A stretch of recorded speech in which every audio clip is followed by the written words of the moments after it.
So, hello and welcome back to everyone to the Telco Drift. This is the first episode of 2026.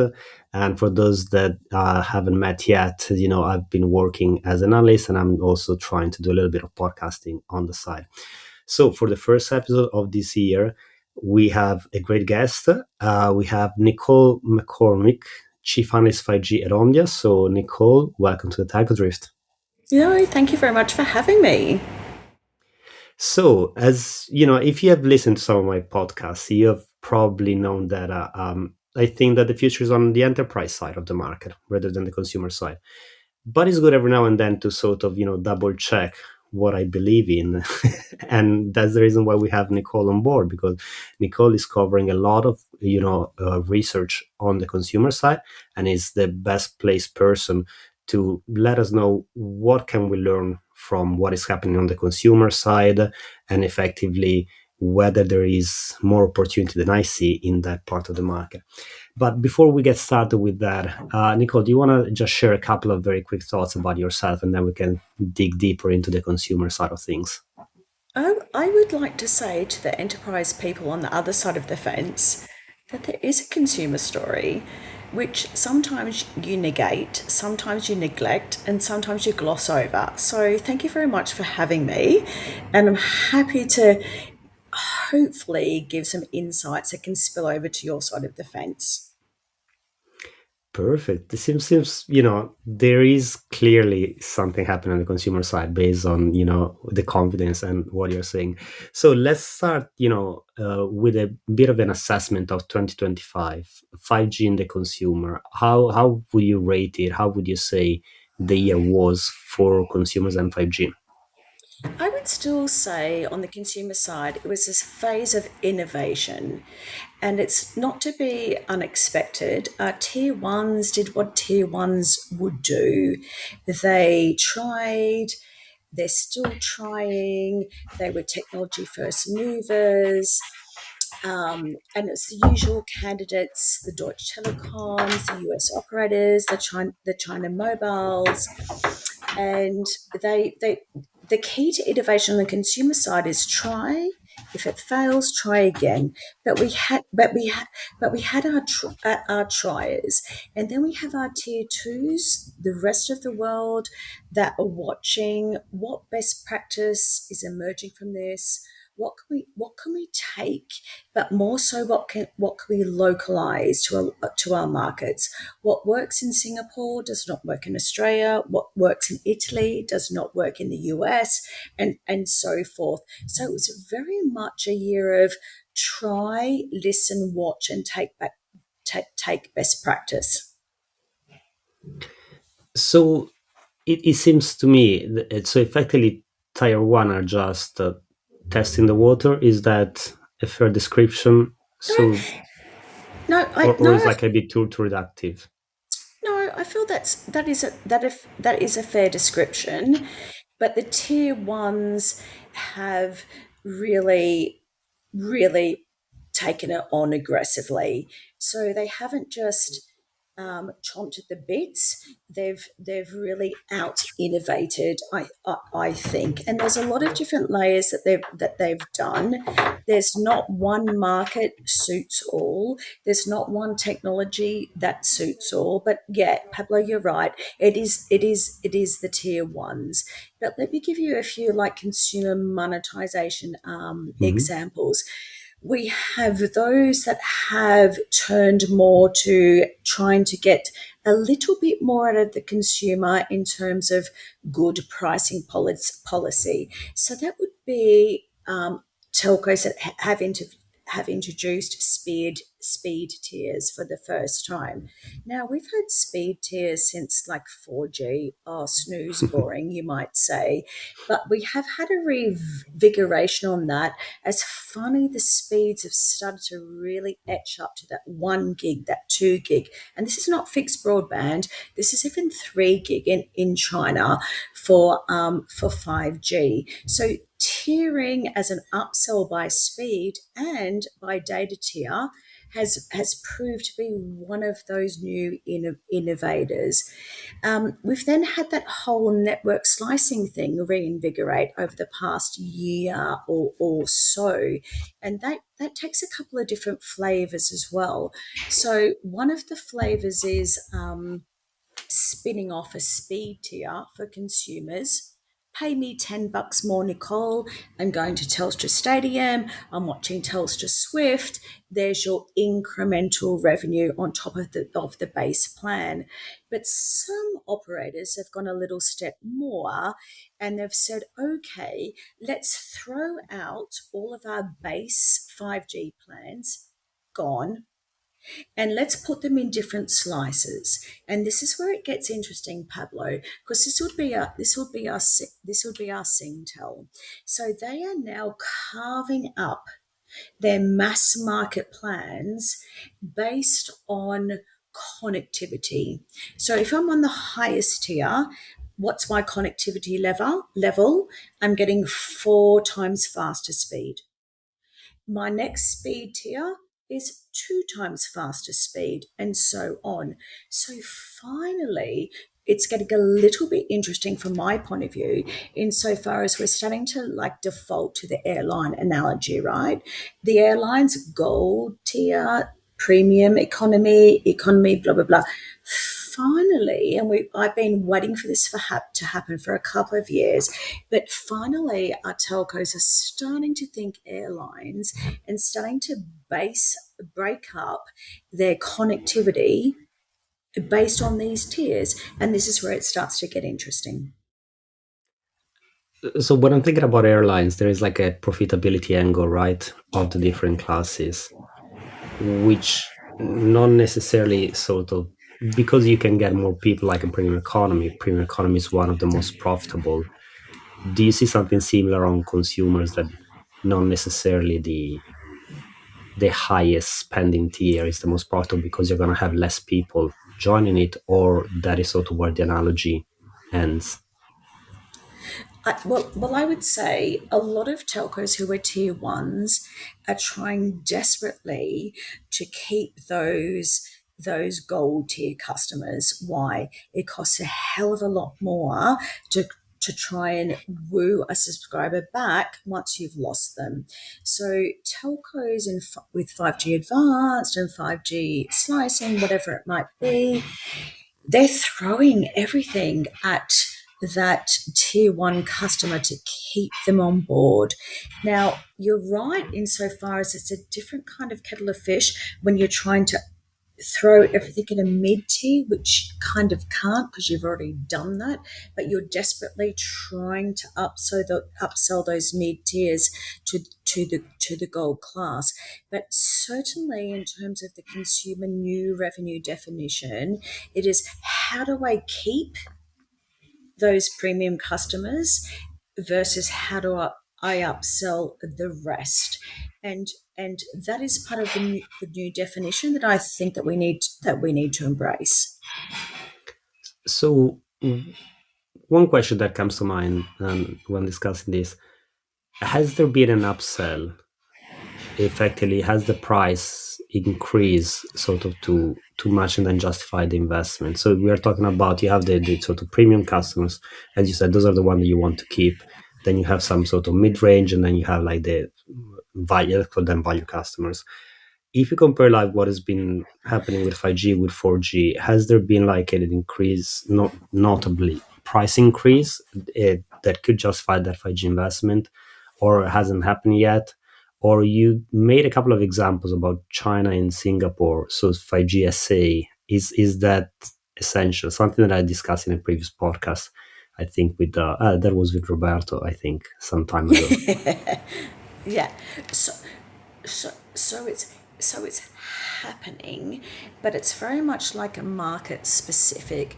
So if we like divert to Singtel, the Singapore market totally combusted. Competition got the better of that market. It was traditionally double digit mobile service revenue growth. And then we had extreme disruptors, basically data commoditizing that market, putting Singtel under pressure.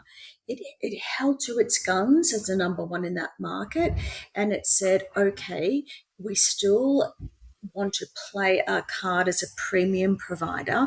We have the best network. We're using our sub brand to fight these disruptors and these challenges.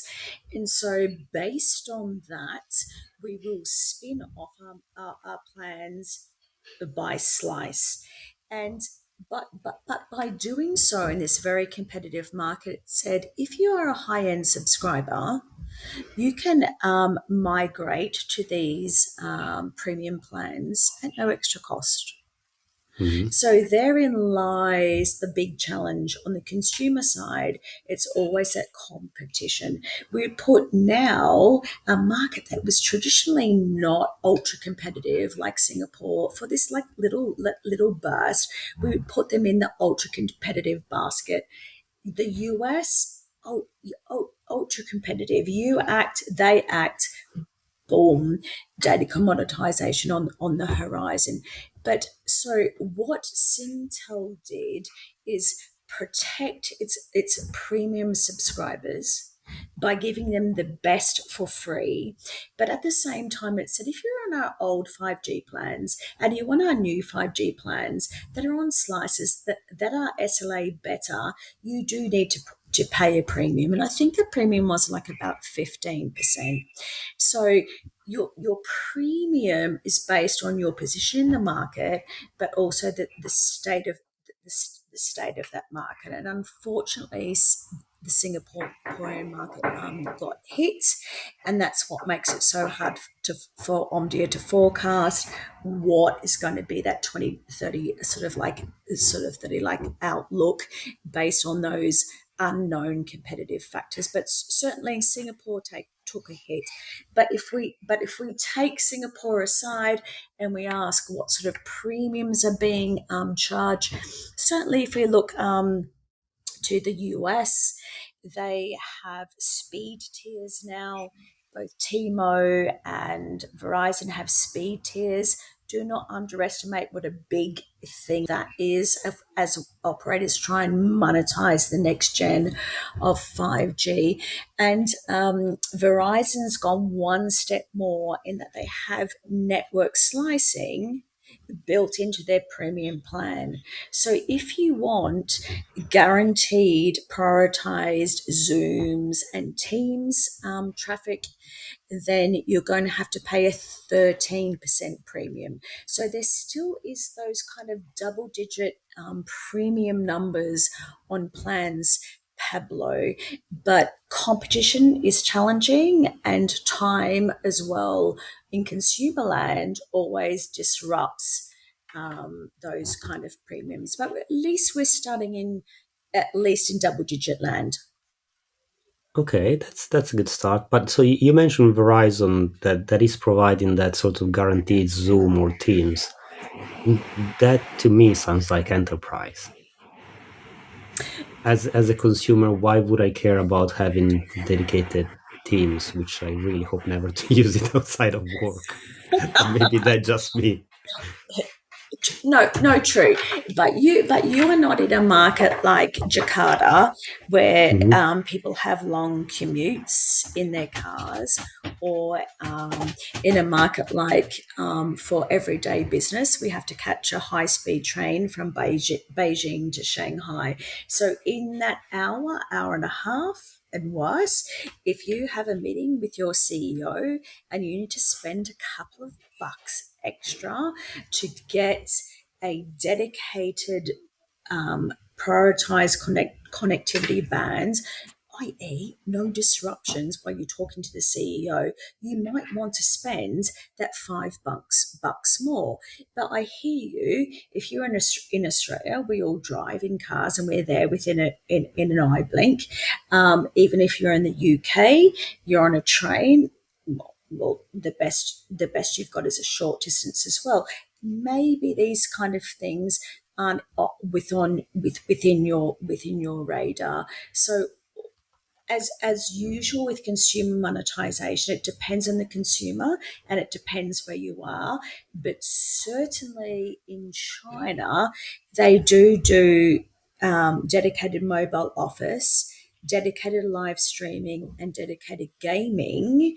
And the Mhm. most popular out of those three over 5G advanced is the mobile office because of that, because of those long commutes. So things have to be localized, and I think this is a really big thing because I often get feedback. Oh, but I'm not a Singapore, and I'm not a China. I said, yeah, you're not. So you need to localize that monetization aspect for your consumer. So it seems to me, again, yeah, everything localized, that makes sense. And that's probably something also for the enterprise market. And it seems that some of the needs are, so you're selling to consumer, but you're targeting enterprise needs effectively, right? In the case that you were saying, if you're having a Zoom call with the CEO, as we, often do on my way to work, you're gonna make sure that you have a good connection. So that's an enterprise need, but you're selling it to the consumer. So there's a bit of a hybrid, if you want. Is that again a fair description in this scenario? Okay, so if you're in China, no. So in China, it's direct, that kind of need is directly pitched to the consumer, from my understanding. But yeah, you're right. If you look at the Singtel marketing, the packages are marketed to the company. So, but so but there is an alternative package too for mobile office that targets the consumer. I wonder how many consumers are going to want to pay that off their own chest. But that is a hybrid, but quite clearly Singtel is trying to get the enterprise to pay for the consumer to have those two accounts. China a little bit different, but I think for a lot of the rest of the world, it might be that hybrid account. Yeah. And if we broaden this up a little bit, uh, do you think that the consumer market has the legs to fully justify the investment in 5G? Thank you. I first of all, That's a good thank you. answer already. No, thank you for that question, because sometimes the question comes to me that there is no case for the consumer. So how do Mhm. you justify it? So that was a little bit more softly, and I have had that more brutal question before. So I think if we look at the overall Omdia long-term forecast for mobile revenues, we we forecast on the consumer side that we can hold our own, right? So Mhm. 2025, the consumer portion of total mobile service revenue was about 80%. And if we go out to 2030, the consumer portion of Omdia's forecast total mobile revenue is still about 80%, right? So we are expected to hold our own, but that therein lies some challenges on me in particular to justify where that upsell and that incremental revenue is going to come by. But certainly the numbers suggest that we will give you a run for your money. But I am on the cautious side of the fence, um, always wondering what's our next incremental revenue. And you'll notice, Pablo, that I keep on saying incremental revenue for Mhm. consumers. I'm not saying that there's going to be a massive rainbow and a pot of gold at the end of that. It's very much one telco at this stage having lots of different plays in the market, whether they target the gamer, the live streamer, the speed booster, the VIP uplinker. That could be one telco targeting multiple personas. And Mm. that's kind of interesting in itself, because therein lies one of the challenges for the telcos, that they need to get into the house and target those multiple personas, bundle them up, lock them down, because the new world is not about just incremental revenues. That that's very difficult. Maybe the new definition is still like locking that household down and making it too challenging. Can't be bothered. I'm done. So I'm not going to jump ship to a rival. But yeah, I think we've got some longevity, but we need to now show our hands, because the original plain vanilla 5G, you know, pretty lackluster. Yeah, we got a little bit of faster speed. We got a little bit of faster speed. Did we get anything in latency? Well, not really. So now the telcos need to like really justify what this next revolution is all about. And if they don't, they're going to lose the consumer. Okay, that's interesting. So it's effectively, consumer has the size. Then potentially, if we take pure growth, someone could argue that enterprise could be growing faster. But again, when you start at a Correct. different point in size, if you're like representing Correct. 80% of the market, you just need to grow 1% to sort of be of an interesting option compared Yeah. to something that is growing faster. Um, but something else that I'm curious to hear your thoughts about. A lot of people that cover enterprise or that cover IoT, when they look at 5G, when they look at the features that are coming out, in 3GPP and all the releases and blah blah blah, they tell me that it's 5G is technology that is more adapted to connect things. And when you're thinking about things, most of the times you're thinking about the enterprise side. Is that sort of the type of question that comes out with your conversation in the market? Like, is 5G a technology that is becoming better suited for enterprise than for consumers? Or is not really a problem that you see? I don't tend to get that. My comparison yardstick is more fixed broad. And so don't forget, we have a dedicated team at Omdia that does in the home, smart home, the Wi-Fi stuff, etc. So, at what point in the home does any consumer need 5G? Robots? No. Blah, blah, blah. No. So, my biggest defensive point is fending off my own teammates, to be fair, and because I have to give it a outside the home roaming ability. So case in point, robots, well, they tell me that the ones that are going to load your dishwasher, for example, they can survive on Wi-Fi. But yet I say a smart dog who's going to go and get my coffee from my local corner shop, well, that leaves my Wi-Fi circle, so it's going to need 5G. So it's still a very, very, very early debate. But from my perspective, it's always in home versus out home, and we have some wonderful debates on that. So are we near the age of robots?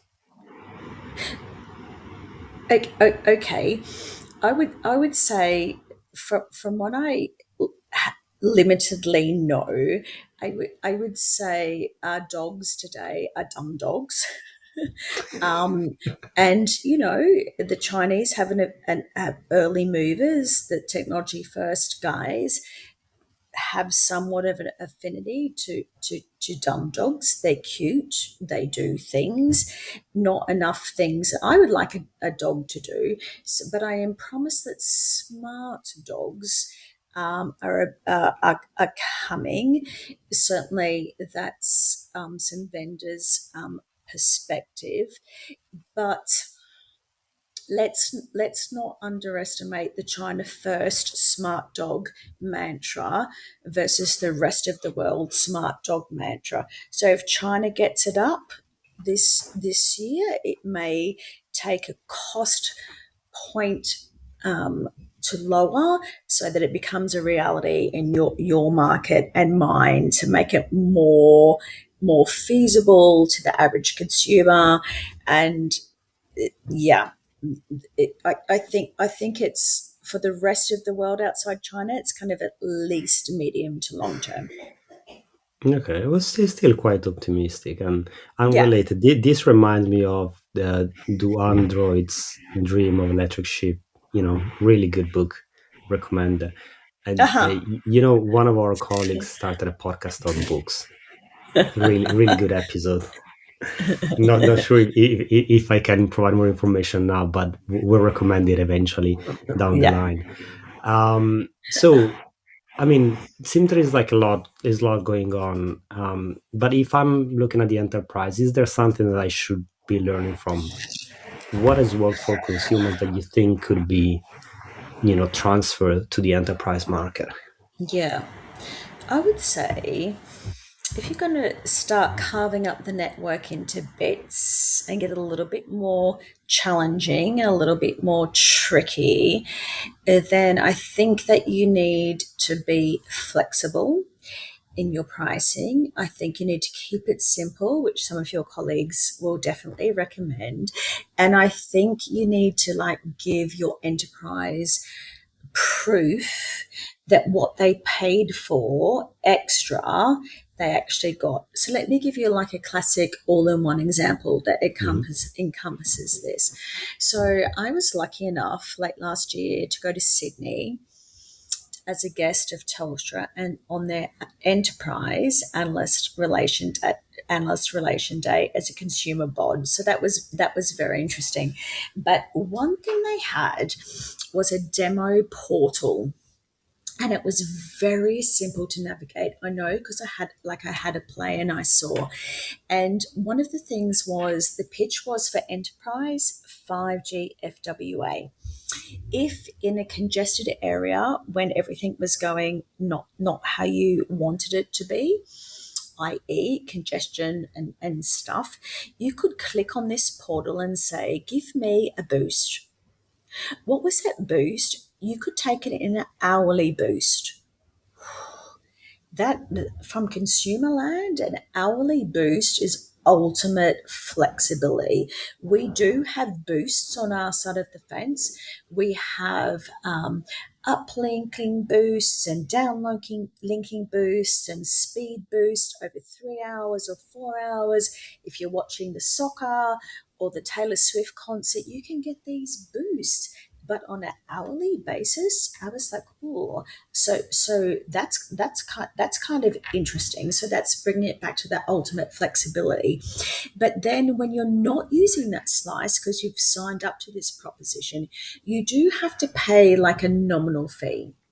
Let's give the telco the an err on the side of doubt that that's not too bad for the enterprise. And then what happens next is if you clicked on your boost for your hour and the telco, in this case Telstra, didn't deliver, then you don't have to pay.